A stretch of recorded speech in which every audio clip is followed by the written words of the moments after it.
আসসালামু আলাইকুম, সবাইকে মাহে রমজানের শুভেচ্ছা। অনেকদিন পরে আপনাদের মাঝে একটা রেসিপি নিয়ে হাজির হলাম। আজকে আমি আলু দিয়ে একটা মজার ইফতারি তৈরি করে দেখাবো। ইফতারির টেবিলে আলুর চপটা কিন্তু কম বেশি সবারই থাকে। এক খাবার রোজ কার ভালো লাগে বলুন?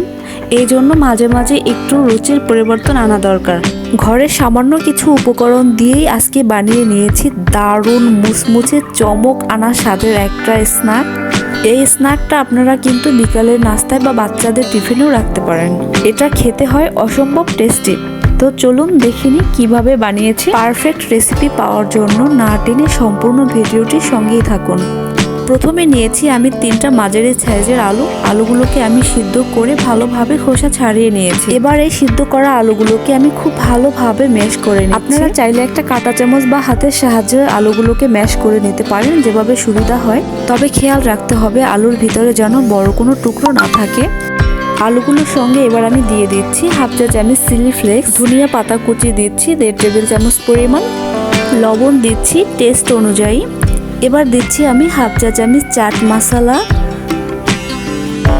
সঙ্গে দিচ্ছি হাফ চা চামচ জিরার গুঁড়া। এবার আমি দিয়ে দিচ্ছি হাফ কাপ পরিমাণ চালের গুঁড়া। এখানে আপনারা চালের গুঁড়ার পরিবর্তে আটা বা ময়দাও দিতে পারেন।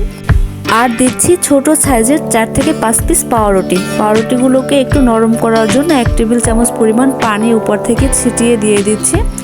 হাতের কাছে পাউরুটি না থাকলে এটা স্কিপ করতে পারেন, তাতে কোনো প্রবলেম হবে না। প্রথমে আমি পাউরুটিগুলোকে একটু ভেঙে নিয়ে তারপর সবগুলো উপকরণ একসঙ্গে হাতের সাহায্যে মাখিয়ে একটা সুন্দর সফট ডো তৈরি করে নিয়েছি।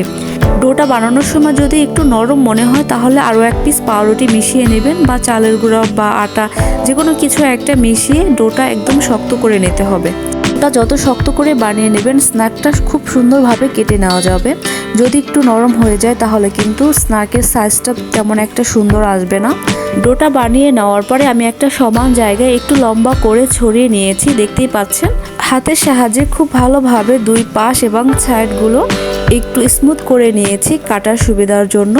এবার একটা ছুরি দিয়ে আমি খুব সুন্দরভাবে সাবধানে স্ন্যাক্সগুলোর একটা সুন্দর শেপে কেটে নেব। দেখতেই পাচ্ছেন এটা আমি কিভাবে কেটে নিচ্ছি। তবে এখানে আপনারা চাইলে যে কোনো শেপেই এই স্ন্যাক্সটা কেটে নিতে পারেন আপনাদের দেখার সৌন্দর্যের জন্য। কেটে নেওয়ার পরে ঠিক এগুলো দেখতে এরকম হয়েছে। যদি আপনাদের কাছে মনে হয় যে এটা অসমতল আছে তাহলে একটু হাতের সাহায্যে চাপ দিয়ে সমান করে নেবেন। সবগুলো যখন রেডি করে নেওয়া হয়ে গেছে, এবার একটা প্যানে পরিমাণ মতো তেল দিয়ে আমি গরম করতে বসিয়ে দিয়েছি। তেলটা যখন ভালোভাবে গরম হয়ে যাবে তখন আমি এগুলোকে একটা একটা এর মধ্যে সাবধানে দিয়ে দিব। চুলার আঁচটা হাই মিডিয়ামের মাঝামাঝি রেখে এগুলোকে ভাজতে হবে। এভাবে 2 মিনিটের মতো ভেজে নিয়েছি। 2 মিনিট পরে দেখা যাচ্ছে একটু একটা সাইড একটু ব্রাউন কালার হয়ে এসেছে। এবার আমি উল্টিয়ে দিব। উল্টিয়ে পাল্টিয়ে এই স্ন্যাক্সগুলো ভাজতে আমার 5 থেকে 6 মিনিট সময় লেগেছে। দুই পাশে যখন গোল্ডেন কালার চলে আসবে তখনই বুঝে নিতে হবে যে স্ন্যাকগুলো ভাজা হয়ে গিয়েছে। ভাজা হয়ে গেলে এবার আমি তেল থেকে এগুলোকে উঠিয়ে নেব। দেখতেই পাচ্ছেন এগুলো দেখতে কতটা সুন্দর এবং কালারফুল হয়েছে। এটার উপরটা কিন্তু থাকে অনেক সুন্দর ক্রিস্পি এবং খেতে অসম্ভব টেস্টি হয়ে থাকে। বাসায় অবশ্যই একবার এই রোজায় ট্রাই করে দেখবেন।